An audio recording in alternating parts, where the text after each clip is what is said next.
Hola mi amigo querido, la semana pasada vimos que el mundo perfecto que Dios había creado pues se malogró con la entrada del pecado al mundo.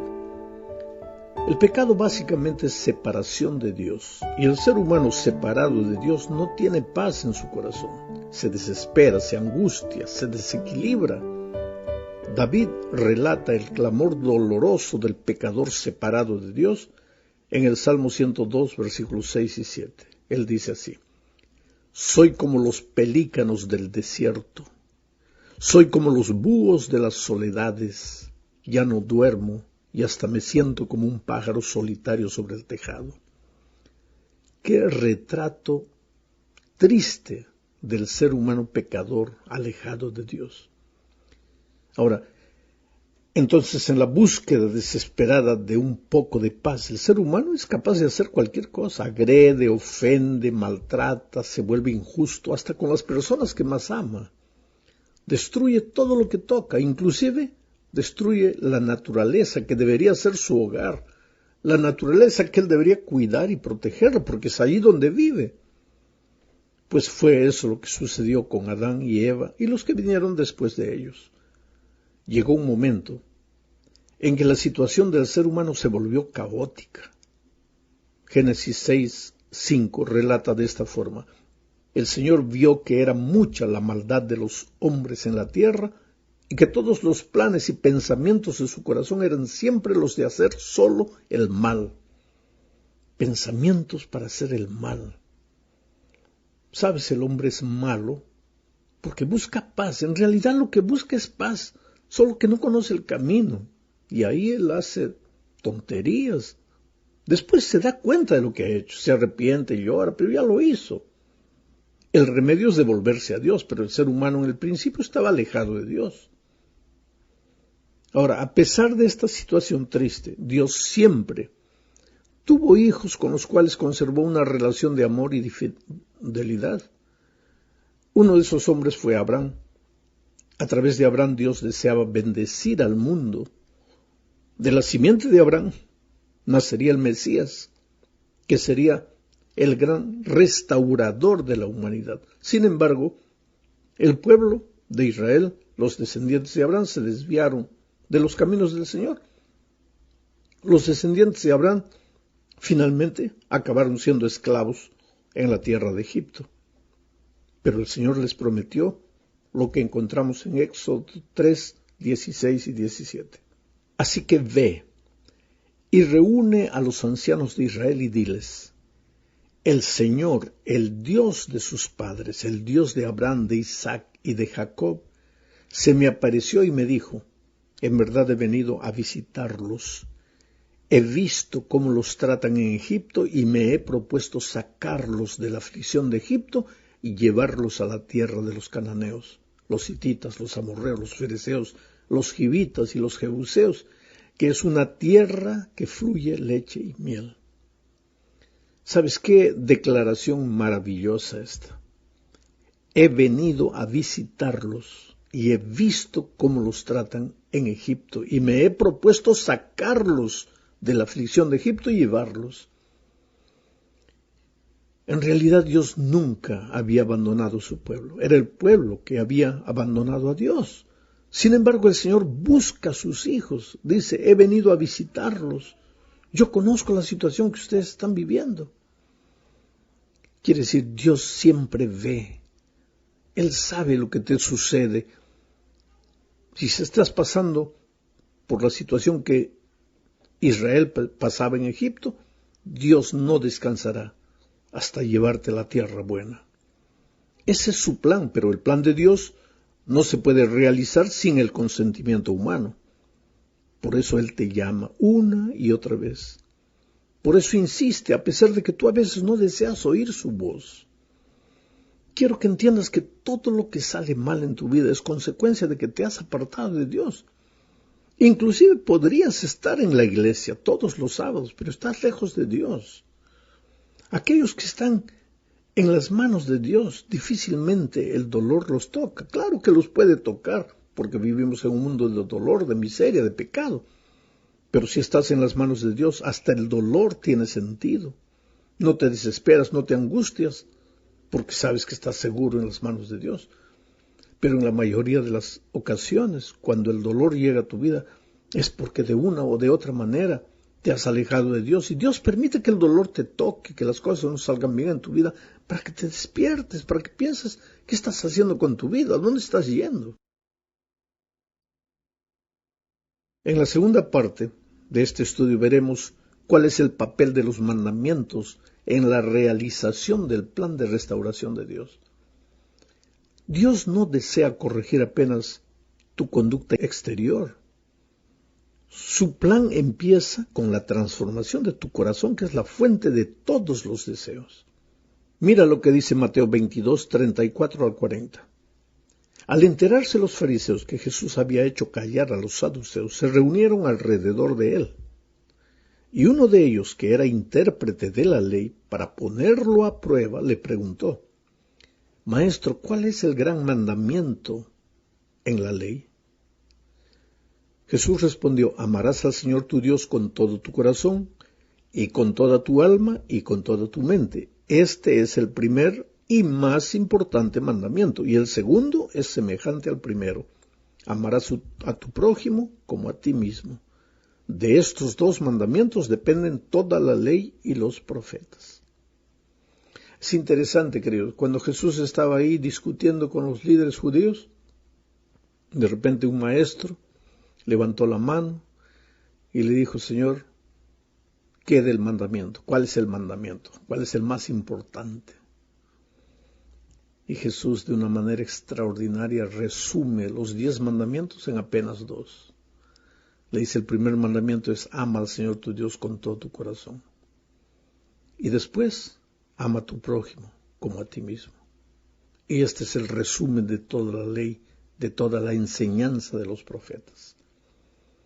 Ahora, cuando Jesús dijo esto, Él no quería decir que los 10 mandamientos de las tablas de piedra de la ley de Dios ya no tenían valor. Absolutamente no.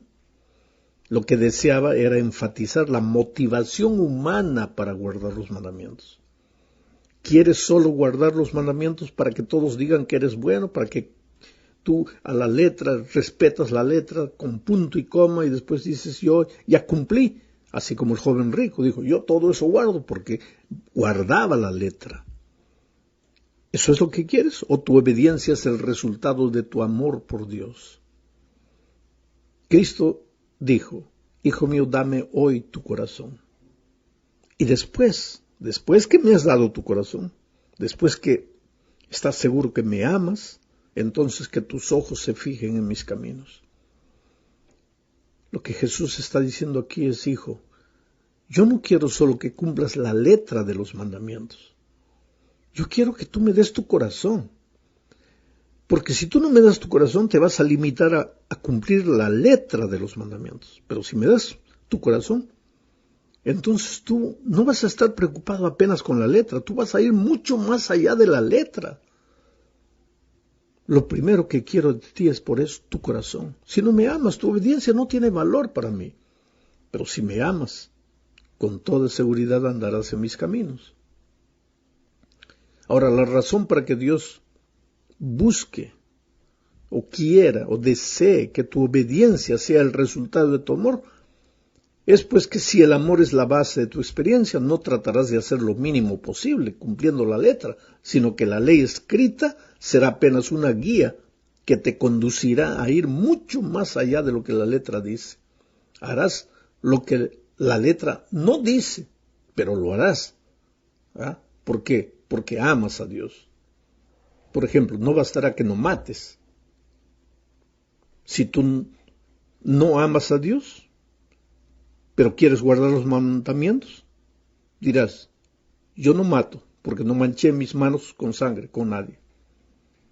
Pero si tú amas, tú irás más allá del hecho de no derramar sangre. Ayudarás a no morir al que pasa hambre, al necesitado, al que sufre. Ahora, si no amas, pensarás que porque no manchaste tus manos de sangre ya obedeciste. Pero si amas, no estarás feliz hasta no aliviar el sufrimiento que está matando día a día a mucha gente en el mundo. Vamos a la tercera parte de este estudio. Veremos aquí que Dios va mucho más allá de los mandamientos escritos en las tablas de la ley. Quiere decir, va mucho más allá de la letra. Dios trata de enseñar al pueblo de Israel cómo tratar a sus semejantes, porque el que ama a Dios amará también a su hermano. Lee, por ejemplo, Éxodo 23:9, dice: no oprimas al extranjero. Bien saben ustedes lo que es ser extranjero, pues extranjeros fueron ustedes en la tierra de Egipto.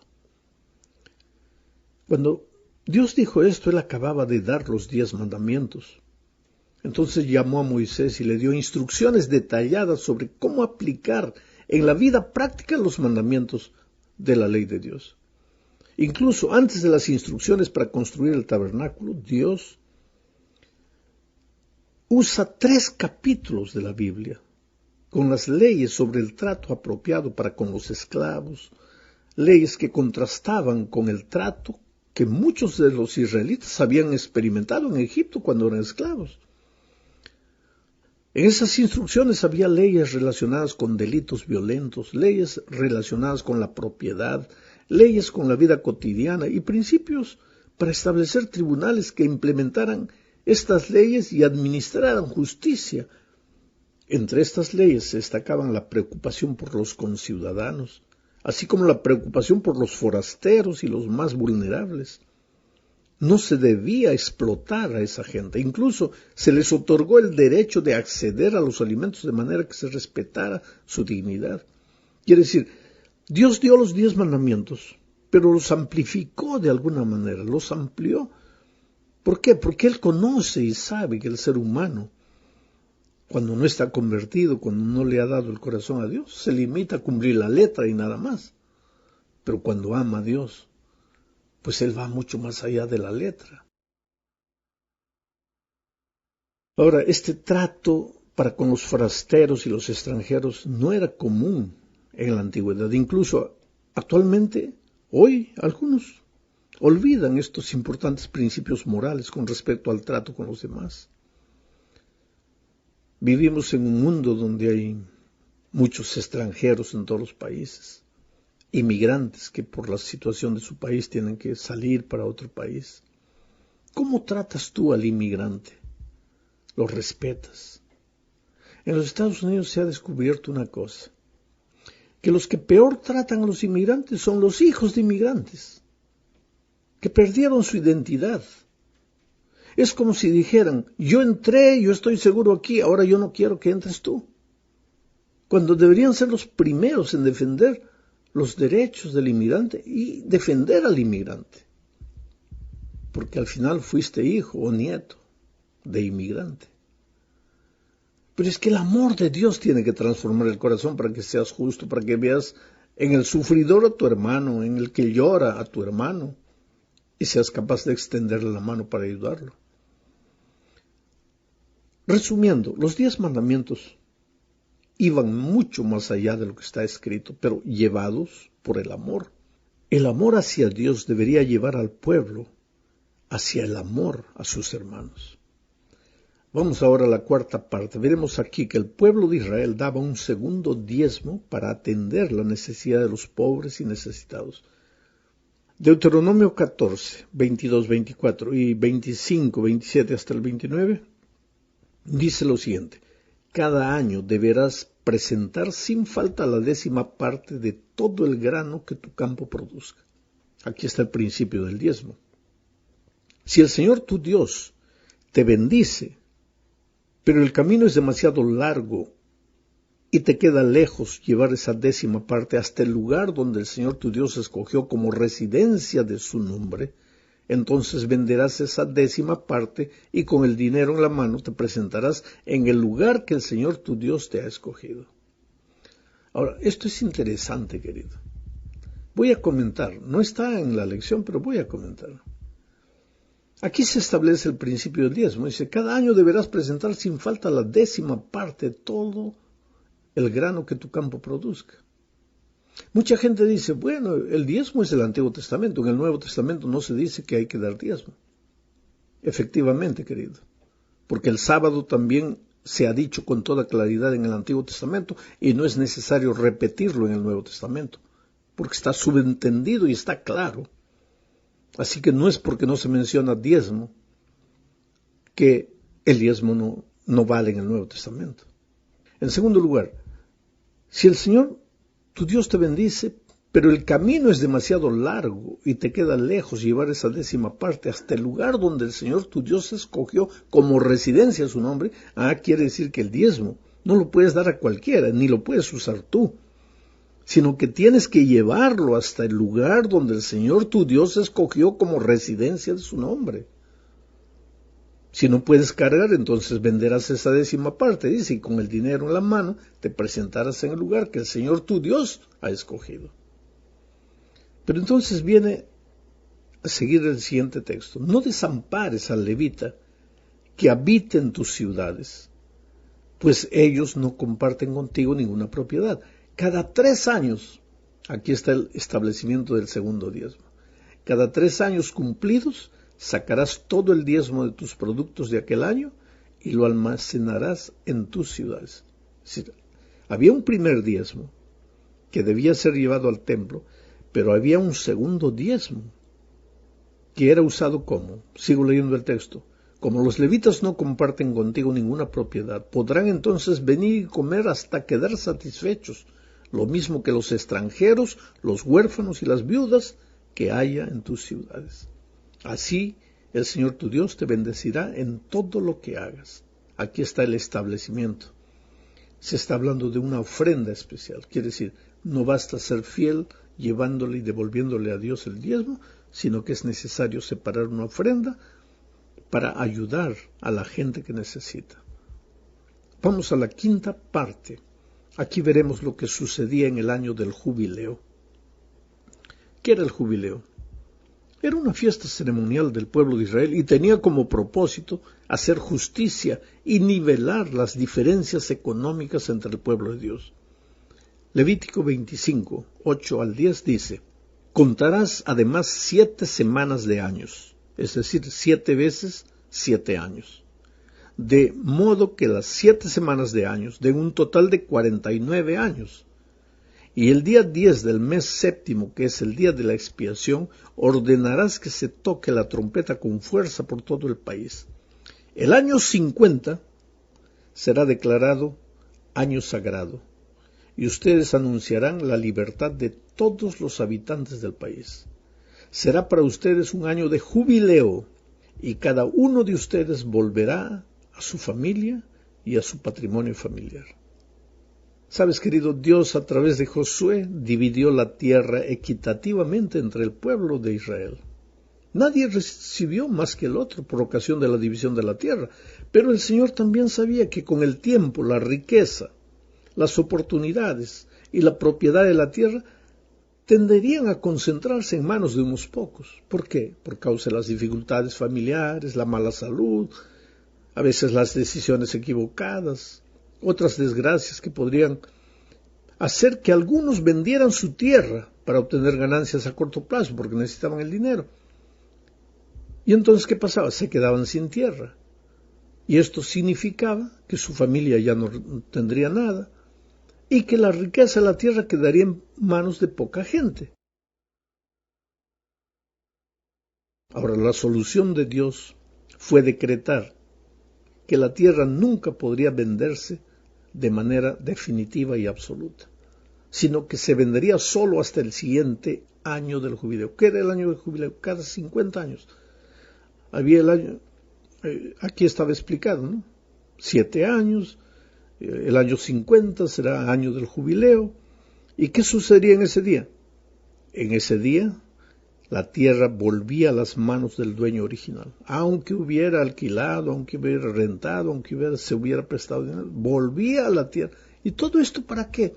Porque Dios quería un mundo justo, una tierra justa, donde unos pocos no se enriquecieran a costa del dolor, del sufrimiento, de la tragedia o de las pésimas decisiones de los otros. Quiere decir, Dios en todo momento le estaba recordando al pueblo, a su pueblo, que su relación con él afectaba su relación también con las otras personas. La tierra no se venderá a perpetuidad, decía, porque la tierra mía es, pues vosotros forasteros y extranjeros sois para conmigo. En resumen, querido, lo que Dios está queriendo decirnos y enseñarnos es que la base de nuestra relación con Dios es el amor. Y cuando amamos a Dios, pues el amor hacia nuestro prójimo brota de manera natural. Y cuando amamos a Dios, no estamos simplemente queriendo guardar la letra de la ley, de acuerdo a la letra, y decir, bueno, ya guardé, ya cumplí, ahí está todo cumplido. No, no, no. Tú vas más allá de la ley. Tú vas al sentido de la ley.